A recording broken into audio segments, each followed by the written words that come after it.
दोस्तों स्वागत है आप सभी का हमारे YouTube चैनल में। आज हम पार्ट सॉल्व करेंगे एनटीपीसी का पिछला पेपर का 130 नंबर। और इससे पहले हम 129 पार्ट्स करवा चुके हैं। अगर आपने नहीं देखा तो डिस्क्रिप्शन में आपको लिंक मिल जाएगी, वहां से देख सकते हैं, या फिर हमने अलग से प्लेलिस्ट बना दिया है, वहां से हमने सीरियल वाइज सारे पार्ट्स को लगा दिए हैं, वहां से आप देख सकते हो। दोस्तों हर एक एग्जाम के लिए प्रीवियस ईयर इंपॉर्टेंट होता है।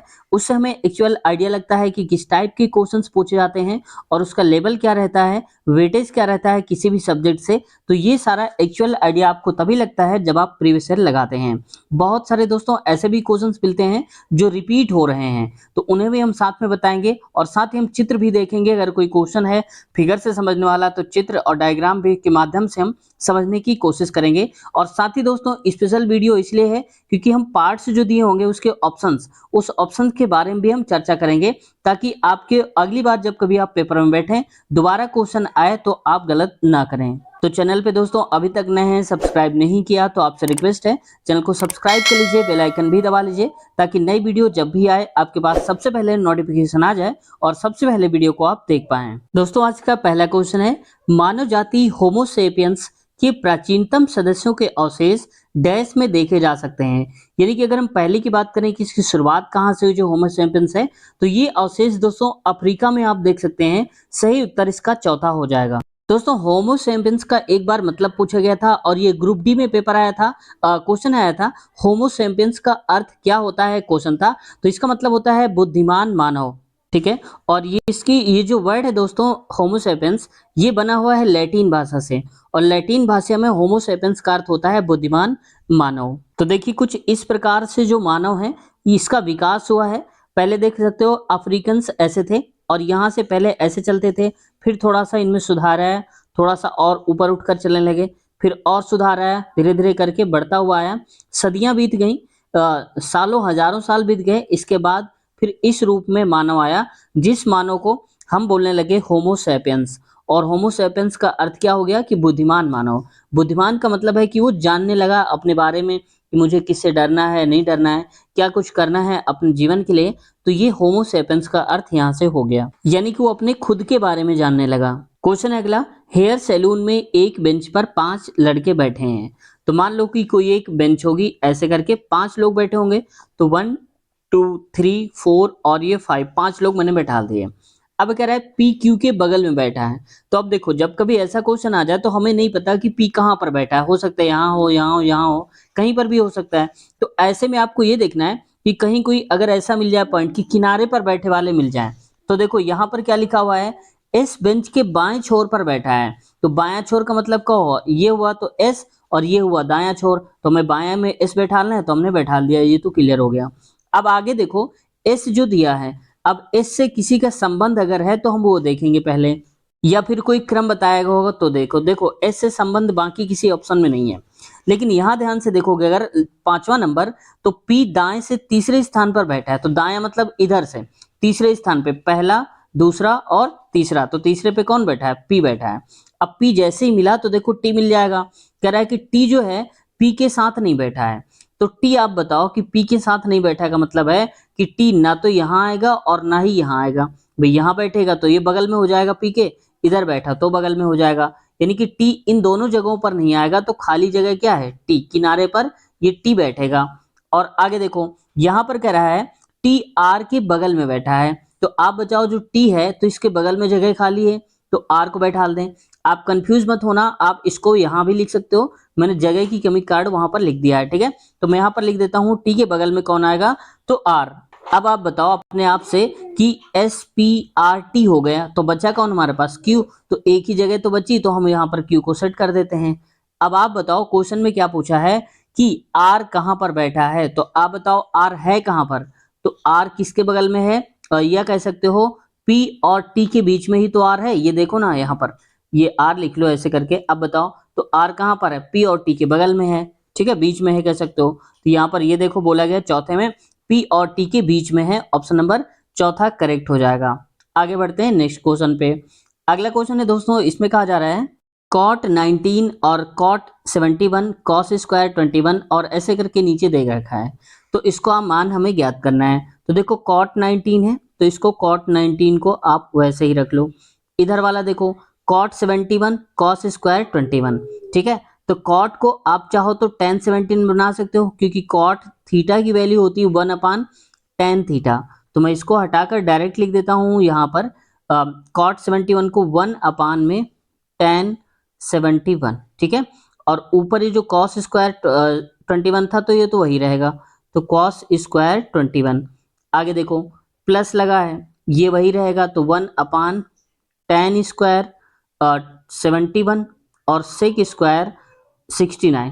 समझ में आ गया? इतना थोड़ा क्लियर नहीं है लेकिन मैं कोशिश करूंगा। अब देखो यहाँ से tan स्क्वायर 71 tan स्क्वायर 71 आ सकता है बाहर, तो ये तो हो जाएगा देखो कॉट 19 में tan क्या था, स्क्वायर था, tan है केवल tan 71। तो यहाँ पर क्या बचेगा ऊपर cos स्क्वायर ये 21 बचेगा, और प्लस करके ये देखो ये तो बाहर आ गया, तो सेक स्क्वायर, और सेक स्क्वायर को ऊपर अगर ले जाओगे आप तो क्या आएगा cos स्क्वायर, तो मैं यहाँ लिख देता हूँ cos स्क्वायर और यहाँ पर 69, तो ये हो जाएगा 69। ठीक है, अब देखो दोस्तों कभी भी साइन साइन या कॉस कॉस लिखे हो और उन दोनों थीटा का जो योग है वो 90 हो रहा हो, हमेशा याद रखना।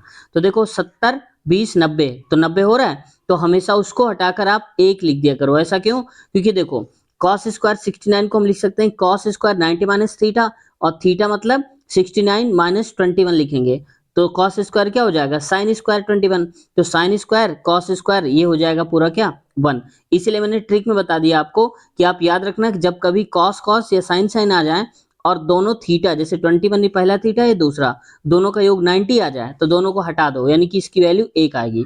अब 1 आएगी तो यहाँ देखो cot tan, जब कभी cot tan लिखे हो ऊपर नीचे और दोनों का योग 90 हो रहा है, जैसे 71 + 19 कितना हो रहा है 90 हो रहा है, तो हम इसकी वैल्यू भी 1 लिखते हैं हमेशा। ठीक है, क्योंकि tan cot हो जाएगा, कट जाएगा एक दूसरे से, तो 1 आ जाएगा। तो यहाँ पर 1 × 1 करोगे तो कितना आएगा, तो आप कहेंगे 1 आएगा। तो ऑप्शन नंबर हमारा दूसरा वाला करेक्ट आंसर हो जाएगा 1। मानव अधिकारों की सार्वभौम घोषणा यानी कि यूडीएचआर की मसौदा समिति के अध्यक्ष कौन थे? तो ये थे दोस्तों एलेनोर रूजवेल्ट। ये पूछा जा सकता है दोबारा भी आपसे, क्योंकि इंपॉर्टेंट क्वेश्चन में आ जाता है, कभी इंटरनेशनल बात होती है। दोस्तों ये मानव अधिकार की जो बात करी जा रही है, इसकी जो स्थापना हुई थी वो हुई थी फरवरी 1947 में, और मानवाधिकार दिवस जो मनाया जाता है वो मनाया जाता है 10 दिसंबर को। तो हाल ही में अभी मनाया गया है 10 दिसंबर को मानव अधिकार दिवस, और इसकी थीम थी इस बार हमारे अधिकार हमारा भविष्य। ये 2024 की थीम है जो मैं बता रहा हूँ आपको, तो इसको याद रख लो क्योंकि हो सकता है पूछ लिया जाए, क्योंकि दिसंबर है लास्ट में है तो अगले साल तक पूछा जा सकता है। तो इस बार की थीम थी हमारे अधिकार और हमारा भविष्य। दोस्तों मानव अधिकार के जो अध्यक्ष हैं इंडिया में बात करें तो ये हैं अरुण मिश्रा जी, अरुण कुमार मिश्रा जी हैं। ठीक है, तो मैंने डिटेल से बता दिया सारा, ताकि दोबारा आपसे पूछा जाए गलत ना करें। 2019 में इनमें से किस स्थल को यूनेस्को की लुप्त प्राय विश्व विरासत स्थल यानी कि वर्ल्ड हेरिटेज इंडेंजर सूची से हटा दिया गया, यानी खतरे के निशान से कह सकते हो कि वो बाहर है। तो ये है वेथहेलम, यानी कि वेथहेलम में स्थित यीशु के जन्म स्थान को खतरे के बाहर से हटा दिया गया, यानी कि लुप्त प्राय से बाहर हटा लिया गया है। ऑप्शन नंबर पहला सही हो जाए। दोस्तों वर्ल्ड हेरिटेज की अगर हम बात करें पूरे इंडिया में तो वो है हमारे पास 43, याद रखना क्योंकि हो सकता है संख्या इनकी पूछ ली जाए। दिए गए पैटर्न का ध्यानपूर्वक अध्ययन करें और उस संख्या का चयन करें जो इनमें से पृष्ठ चिन्ह के स्थान पर आ सकती है। तो देखो इनमें से हम इन तीनों को ऐड कर लेंगे, और ऐड करने के बाद देखो तो 12 6 18 18 3 हो जाता है 21, 21 को आप 3 से भाग दे दो तो आ जाएगा 7, तो देखो अंदर 7 लिखा गया है। अब अगला देखो 7 4 11, 11 और 13 हो जाएगा यहाँ पर कितना 24, 24 को 3 से भाग देंगे तो 3 8 24 यानी कि 8 आएगा, और 8 देखो सर्कल में लिखा गया है, तो इसका मतलब है इन सबको सम करके हम 3 से डिवाइड कर दे रहे हैं, वही आंसर आ जाता है। जैसे देखो 5 4 9 9 3 12, तो 12 को आप डिवाइड कर दो 3 से तो 3 चौक 12 4 आएगा, ऑप्शन नंबर पहला सही उत्तर हो जाएगा। निम्नलिखित कारकों में से कौन सा जातीय उत्पन्न जब मौजूदा जातियों में से नई जातियां विकसित होती हैं तो योगदान नहीं करता है? देखो तो ये दोस्तों करता नहीं है योगदान, अब सारी जो विकास होता है क्योंकि वो अलग अलग क्षेत्र में होता है, तो ऑप्शन नंबर पहला सही उत्तर हो जाएगा। डैश में शुरू की गई राजस्व प्रणाली को रैयतवाड़ी बंदोबस्त के रूप में जाना जाता है, तो वो जाना जाता है दोस्तों बॉम्बे डेक्कन के रूप में, तो ऑप्शन तीसरा सही उत्तर है हमारा यहाँ से याद रखें। और इसकी शुरुआत हुई थी दोस्तों 1820 में, क्योंकि ये ग्रुप डी में पूछा गया क्वेश्चन था इसलिए मुझे याद आ गया। उसमें ये डायरेक्ट क्वेश्चन नहीं पूछा था, लेकिन पूछा था कि रैयतवाड़ी बंदोबस्त की शुरुआत कब हुई थी, तो आपको बता देना है 1820 में, और यही पूछा गया था। अगर ये पूछ ले किसने शुरुआत करी थी, तो दोस्तों उस वक्त चेन्नई के गवर्नर हुआ करते थे टॉमस मुनरो, उन्होंने इसकी शुरुआत करी थी, टॉमस मुनरो ने। ठीक है, क्योंकि दोबारा आपसे पूछा जाएगा किसने करी, तो टॉमस मुनरो ने। कब? 1820 में। टॉमस मुनरो कौन थे? तो चेन्नई के गवर्नर थे। 0 से 52 के बीच की सभी विषम संख्याओं के योग का मतलब बताना है, यानी कि जितनी भी विषम संख्याएं हैं 1 से 52 के बीच में, उनका योग बताना है, उनका सम बताना है। तो देखो अब एक एक करने आप नहीं बैठ जाना कि पहले 1 लिखो, 3 लिखो, 5 ऐसे करके पूरे आप जोड़ने लगो, नहीं, आपको डॉट डॉट कर देना है। डॉट डॉट करके लास्ट कौन सी मिलेगी? 52 तो सम है, तो इसके पहले वाली क्या होगी? विषम होगी 51। तो आप बताओ कि अगर 152 की बात हो रही है दोस्तों, तो हम शुरुआत कहां से करेंगे? 1 से करेंगे, और 1 से लेकर के 52 तक में 26 जो होंगी वो सम संख्याएं होंगी और 26 विषम संख्याएं होंगी। ठीक है, अगर आप 0 भी ले लोगे तो 27 सम हो जाएंगी, 26 विषम, यानी कि जो विषम से हमें मतलब है, और विषम हो जाएंगी 26। तो टोटल जो पदों की संख्या आ गई वो तो आ गई है 26। अब हमें पता है समांतर श्रेणी वाला लगाते हैं, क्यों? क्योंकि इनके बीच का अंतर सेम है। जैसे देखो 1 2 का अंतर है, और 3 2 2 का अंतर है, 5 तभी तो आया होगा। तो मतलब हमें करना है S N equal to sum of numbers करेंगे n/2, फॉर्मूले में होता है 2a plus n minus 1 into में d। अब n का मतलब टोटल कितने हैं? 26, तो 26/2 करोगे तो मैं डायरेक्ट 13 लिख देता हूँ। ठीक है, 2 गुणे में a का मतलब है पहला टर्म, तो 2 गुणे a मतलब है 1। ठीक है, और डिफरेंस का मतलब है जितने जितने का अंतर है। ठीक है, तो यहाँ पर देखो 2, अब 1 मतलब है तो गुणे 1 करोगे तो कोई फर्क नहीं पड़ेगा। तो n-1, n का मतलब कितने? 26, 26 में से 1 घटा दो, आ गया 25, तो मैं लिखता हूँ 25। डिफरेंस यानी कि अंतर कितने का? 2 2 का। देखो 1 3, 3 से 5, 2 2 का अंतर है तो 2 कर दो। तो 25 दूनी 50, 50 प्लस 2 52, तो मैं यहाँ पर लिखता हूँ 52 गुणे में ये वाला 13, तो ये हो जाएगा 13। 13 दूनी 26, 13 पे 65 और 2 67, यानी कि 676 ऑप्शन आ जाएगा। तो कहां पर लिखा? ऑप्शन नंबर तीसरा करेक्ट आंसर हो जाएगा 676 वाला। यदि वस्तु को 2 व्यक्तियों द्वारा क्रमागत तौर पर बेचे जाने पर प्राप्त कुल लाभ मूल्य के 38% के बराबर होता है, यदि पहले व्यक्ति को इसे बेचने पर 15% का लाभ और दूसरे व्यक्ति को होने वाला प्रतिशत लाभ ज्ञात करिए। यानी कि कोई चीज है, पहले व्यक्ति ने बेचा तो 15% का लाभ हुआ, दूसरे ने बेचा तो पता नहीं कितने परसेंट का लाभ हुआ, लेकिन टोटल तो हमें पता है कि 38 का हुआ। तो अब आप ये मत कर देना कि 38 में से 15 हटा दो, कह दो कि आंसर आ गया, नहीं, ऐसे नहीं करना आपको। इसके लिए फॉर्मूला होता है कि पहला प्रतिशत प्लस दूसरा प्रतिशत प्लस लाभ होगा तो हर जगह प्लस लगाओगे आप, और दोनों प्रतिशत का गुणा, यानी कि x इंटू में y, नीचे लिखेंगे 100। x की वैल्यू क्या है? x का मतलब है ये वाला, ये 38 इसलिए नहीं लिखेंगे क्योंकि वो टोटल 38 यहाँ पर आएगा, या ये 38 है, 38 लिखेंगे। पहला कितना है? 15, तो मैं x को 15 मानता हूँ, y को हमें निकालना है y, तो यहाँ पर 15 गुणे y करेंगे तो 15y हो जाएगा। ठीक है, और अपान में आ जाएगा 100, बराबर में हो जाएगा 38 यहाँ पर। अब देखो 15 को आप उधर ले जाओ तो यहाँ पर क्या बचेगा? 100 इंटू हो जाएगा, तो मैं लिखता हूँ 100y प्लस का 15y, और नीचे आ जाएगा ये 100 लिखा हुआ है, 100 लिख लो आप, इसको थोड़ा नहीं चल रहा, 100 बराबर में आ जाएगा यहाँ पर 38 माइनस 15, यानी कि 38 माइनस का 15।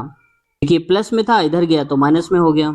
अब 100 प्लस 15 तो 115y हो गया, और नीचे आ जाएगा हमारा 100 बराबर में कितना हो गया, तो यहाँ पर आप घटा लो 23 आएगा, तो यहाँ पर लिखते हैं 23 यानी कि 23।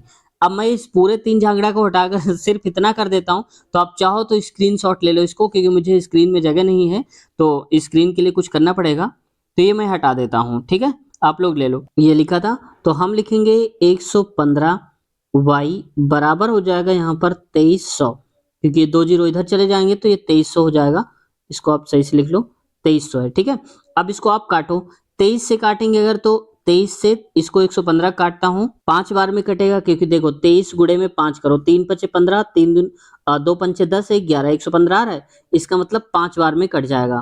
तो यहाँ पर तो हो जाएगा 23 से कम 23, एक बचा तो जीरो लगा दो, 23 पंचे, तो यहाँ पर लिखेंगे 5y।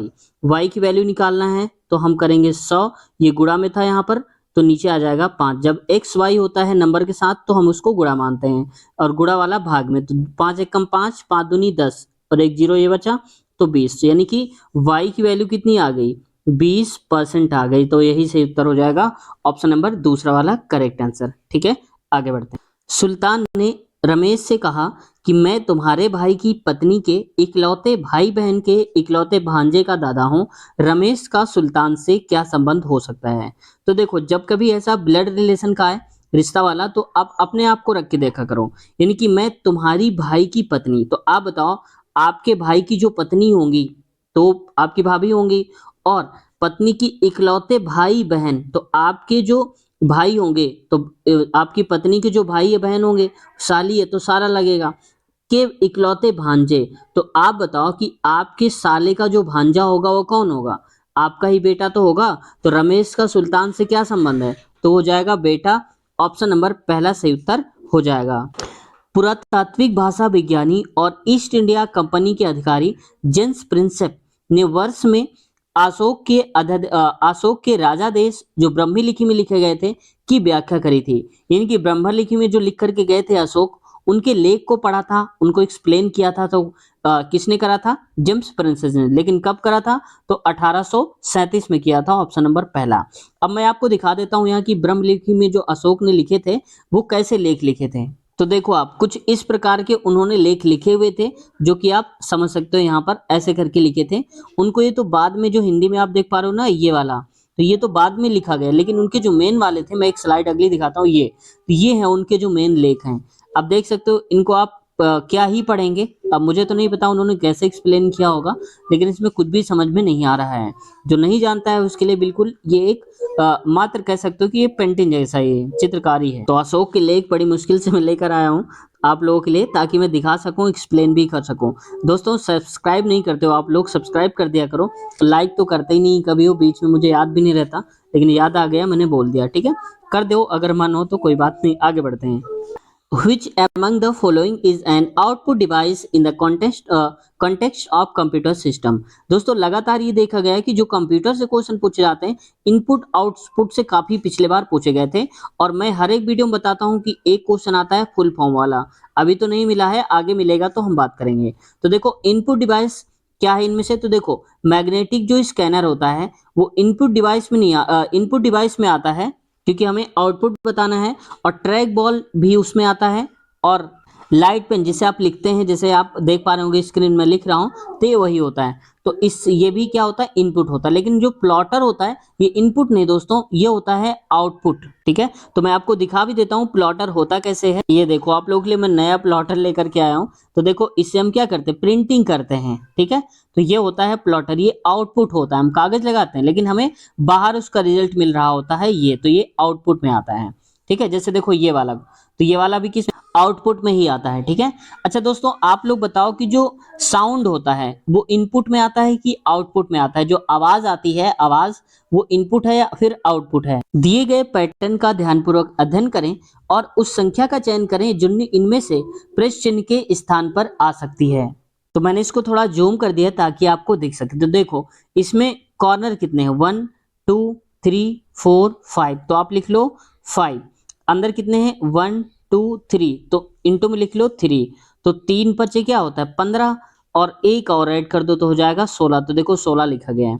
वैसे इस पे देखो, मैं इसको हटा के लिख देता हूं, जैसे देखो यहाँ पर ये 31 है, कैसे आ रहा होगा, तो देखो 1 2 3 4 5 6, तो लिखेंगे 6 गुणा, अब आगे अंदर देखो 1 2 3 4 5, तो लिखेंगे 5, तो 5 6 का क्या होता है 30, और एक और ऐड कर तो हो जाता है 31। देखो 31 लिखा गया है। ठीक है, यहाँ भी देख लो 1 2 3 और 4 अंदर, 4 थे 12 प्लस 1 13 आ गया।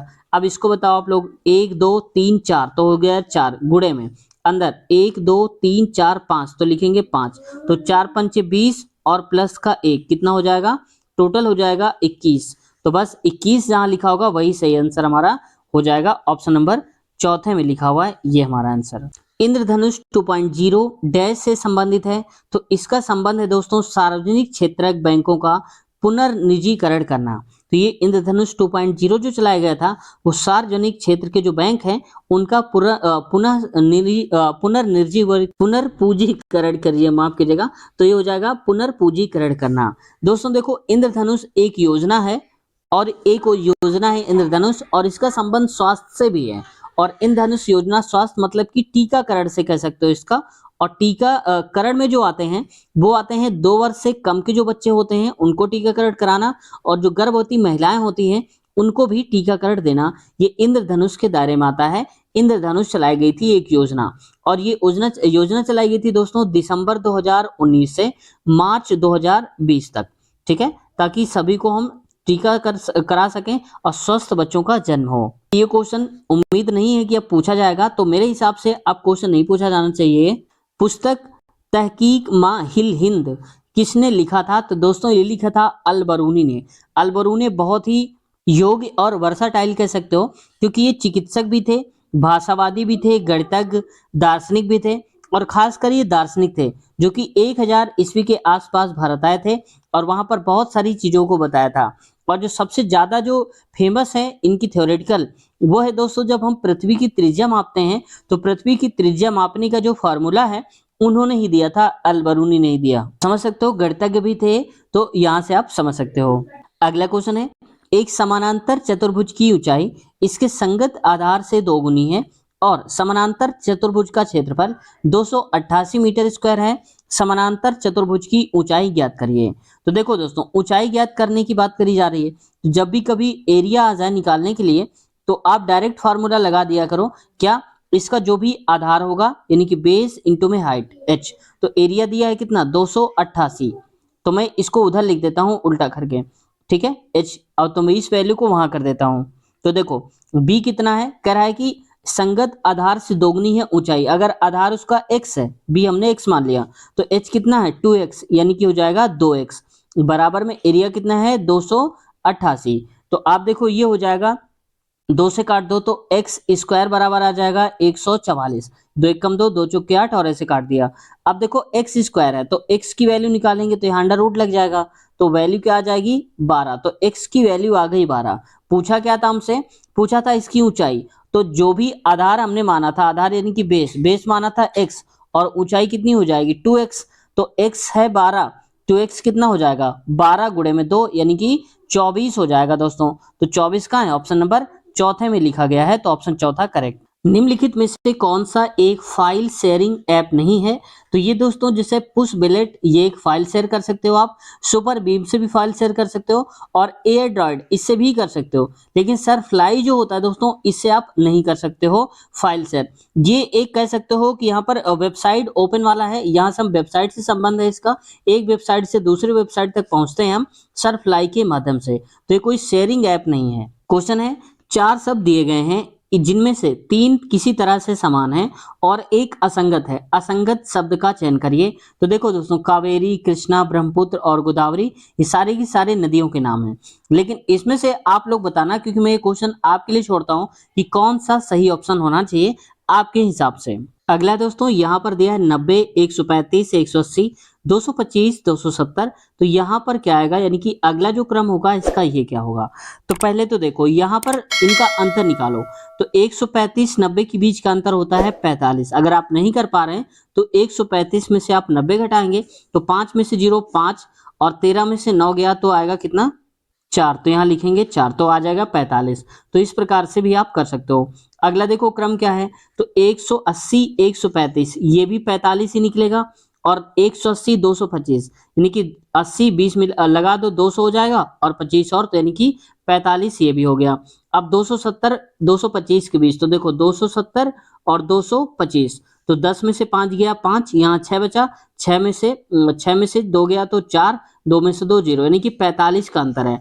तो अब फिर अगला हमें क्रम निकालना है दोस्तों, तो अगला निकालने के लिए क्या करेंगे, तो इसमें से 270 में से आप 45 जोड़ दो, तो अगला हो जाएगा 10 5 7 4 11, और 2 1 हो जाएगा 3 यानी कि 5, तो ऑप्शन नंबर चौथा सही उत्तर हमारा हो जाएगा। ठीक है, तो ऑप्शन चौथा वाला करेक्ट हो जाएगा।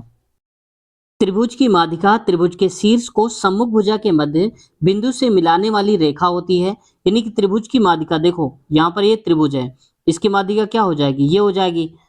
तो त्रिभुज का शीर्ष कौन है, ये है। उसकी सम्मुख भुजा कौन सी, ये है। उसको मिलाने वाली यही तो हो गई। तो ये बात तो सही कह रहा है पहला। दूसरा क्या है, त्रिभुज में केंद्रक माध्यिका को 2:1 के रूप में विभाजित करता है। यानी कि अगर हम ऐसे करें, यहां से यहां तक इनका माध्यिका बना दें ऐसे, तो इनका अनुपात हो जाएगा 2:1 हो जाएगा। ये बात सही कह रहा है दोस्तों, ये भी सही है। तो ऑप्शन नंबर सही हो जाएगा हमारा, तीसरा वाला करेक्ट आंसर हो जाएगा। इनमें से किस राष्ट्र ने अक्टूबर 2019 में यह घोषणा की कि वह 1 जनवरी 2020 को 14वें राष्ट्र वाले organisation of the petroleum exporting countries यानी कि ओपेक से बाहर हो जाएगा? तो ये दोस्तों इक्वाडोर, ऑप्शन नंबर दूसरा सही उत्तर है। ठीक है। अब देखो दोस्तों, अब कई बार पूछ सकता है ओपेक का फुल फॉर्म, तो आप लोग याद कर लो। ठीक है, यहाँ पर क्या होता है, organisation of the petroleum exporting countries. Countries ना हो तो कंट्री भी चल सकता है, तो आप ये याद रखना फुल फॉर्म। तो देखो क्वेश्चन से ही हमें क्वेश्चन तैयार हो गया, तो ऑप्शन नंबर इसका तो दूसरा सही है। अब दोस्तों 50 तक क्वेश्चन हो गए, वीडियो थोड़ा लंबी हो जाती है इसलिए छोटे ही रखना पड़ता है। दोस्तों आगे के क्वेश्चंस कवर करेंगे हम नेक्स्ट पार्ट में, और अगले पार्ट की लिंक आपको इस वीडियो के नीचे डिस्क्रिप्शन में मिल जाएगी, वहां पर आप देख सकते हो आसानी से। दोस्तों जो भी आप पार्ट देख रहे होगे, कोई भी पूरे चैनल पे हमारी कोई भी वीडियो आप देख रहे हो, उसका अगला पार्ट अगर आपको चाहिए हो तो आप उसी वीडियो के नीचे डिस्क्रिप्शन में देख लिया करिए, वहां पर दिया होता है अगला पार्ट, उस पर क्लिक करके उसका अगला पार्ट देख सकते हो। ठीक है, मान लीजिए अगर आप पार्ट नंबर 5 देख रहे हैं, आपको छठवां चाहिए, तो 6 के नीचे और 5 के नीचे आप देखिए लिंक होगी अगले पार्ट की, क्लिक करिए 6 में पहुंच जाएंगे। 6 से 7 में जाना है तो नीचे देखिए लिंक होगी, 7 पहुंच जाएंगे। तो ऐसे करके आप सारे पार्ट्स देख सकते हैं। साथ ही दोस्तों जो पेपर हो रहे हैं एएलपी टेक्नीशियन के, वहां एग्जाम सेंटर पर जाकर हम रिव्यू लेने की कोशिश करते हैं, और अब तक वीडियोस भी हम कई अपलोड कर चुके हैं। तो अगर आप उनको देखना चाहते हैं लेवल कैसा रहा है, तो डिस्क्रिप्शन में मैं दे दूंगा लिंक, वहां से आप देख सकते हो, या हमने अलग से प्लेलिस्ट भी बना दिया है एग्जाम रिव्यू के नाम से, तो वहां से आप देख सकते हो। साथ ही अगर आप ग्रुप डी एनटीपीसी के अलावा ग्रुप डी एलपी टेक्नीशियन किसी की भी तैयारी कर रहे हो, तो प्रीवियस ईयर क्वेश्चन पेपर हमने करवा दिए हैं, और अभी और भी करवाने बाकी हैं। तो अगर आप देखना चाहते हैं तो इस वीडियो के नीचे डिस्क्रिप्शन में एक एक वीडियो को मैं लिंक दे दूंगा, या फिर अगर आप डिटेल से देखना चाहते हैं तो प्लेलिस्ट में आप चेक कर लीजिएगा, सबकी अलग अलग आपको प्लेलिस्ट मिल जाएगी। और आपको हमने जितने भी पार्ट्स बनवाए हैं, जितने भी कराए हैं, सभी को सीरियल से लगा दिया है, जैसे पार्ट 1, पार्ट 2, पार्ट 3 ऐसे करके।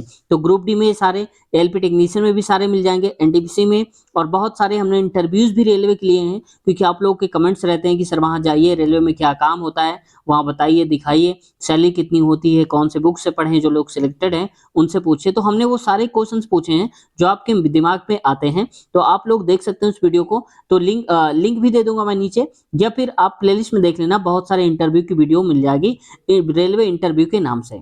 दोस्तों आज की वीडियो कैसी लगी आप लोग कमेंट सेक्शन में जरूर बताना, और कुछ लगता है आपको कि कोई डाउट है आपका तो आप कमेंट करिए, आपका रिप्लाई देने की हम पूरी कोशिश करेंगे। जैसे हजारों लोग कमेंट्स आते हैं और हमने उन सबका जवाब देने की कोशिश करी है, तो आपका भी हम रिप्लाई देने की कोशिश करेंगे। तो दोस्तों नीचे डिस्क्रिप्शन में अगले पार्ट की लिंक है, क्लिक करिए और अगले पार्ट में मिलते हैं। हो सकता है कि आज लिंक ना मिले तो कल रिकॉर्ड हो जाएगा, रिकॉर्ड होते ही आपको अगले पार्ट की लिंक मिल जाएगी। मिलते हैं अगले पार्ट में, अपना ख्याल रखिए, टेक केयर, बाय बाय।